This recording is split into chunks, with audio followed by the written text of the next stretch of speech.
Huwag mo lang ilak Kain tayo, oh. Baboy na prito.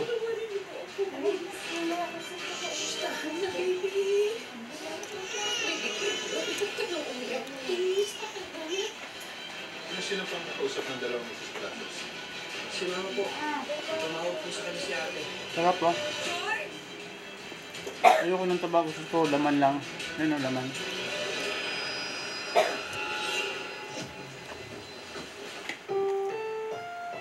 Ang susunod na programa ay rated PG. Patnubay at gabay ng magulang ay kailangan sa mga batang manunood. Hirap ko siya hanapin eh. Lipat kasi sa yung blue malaki doon. Kaya, Ano? Mas masaya talaga ang adventure pag may kasama kaya ang sparkle artist is Yun pa, oh. kaya ako suksok sa maliit na si Ang ito, pork chop. kaya sa mga siklok. Taba. Wow. Pampahid blood. Sini ano to? Semi mukbang. Bago sumakay sa flying fish, naghanda muna sila Savior sa tulong ng kanilang bakero. Oh. Hindi kundi lang kain ko kasi wala na akong hipid. Flying fish is the best. In 3, 2, 1, go!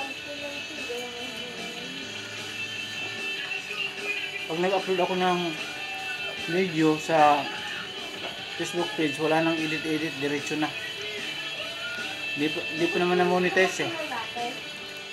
Kaya wala pa akong sahod, hindi pa na-monetize.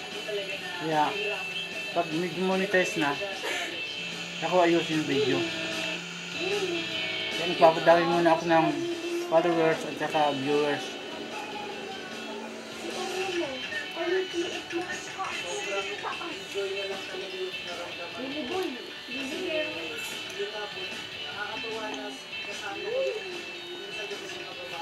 Sarap ng baboy at saka sausawan. Ang sausawan ko lang suka. Iwas sakit sa bato. Kasi magsausawan ka ng patis at saka tuyo. Sakit ang abutin mo, sakit sa bato, sakit sa kidney.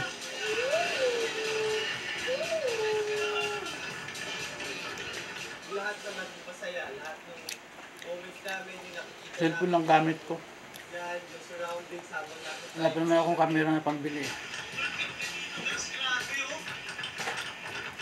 At saka muna sa cellphone. Kaya kumain na lang ipin. Yung ulo niya nag-bounce dun sa, ano, sa... Pag vlogger daw, bakit naman yan? Kakain ako eh. Ang sa flying fish Ang pagbinuksan. iba-iba yung minsan natin kasi minsan nababa na. So, kailangan... Pag vlogger daw, huwag mahiya. Pakita mukha. Meron siyang flying effect. Kung kumakain ako eh. Minsan, gusto lang sa paghawak. Minsan talaga magpa-type ka. Mas na-enjoy ko ito dahil yung pa rin yung hangin nito. Salamat sa iyo, Savior, at sa mga ka-adventure ko.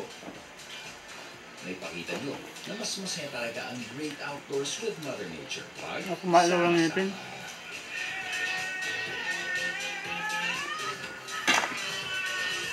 walang katumbas mamasyal sa Pilipinas. At re-resibuhan niya ng isang travel vlogger na narating na ang isla sa dulo ng ating teritoryo. Si Sep Ang TV. Pinoy vlogger na yun, nagtatrabaho rin bilang geophysicist. Kaya yung madestino abroad, ang face-to-face meeting naman siya with the amazing animals of Africa. Kakaiba ang Kalimutan ko na yung memorize ko na. iba't ibang lalaking nilalang sa kagubatan. Kaya That's all for now.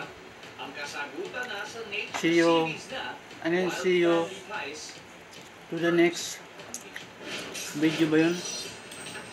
Papanood ko sa mga video. Bye bye. Ay, 30 seconds pa.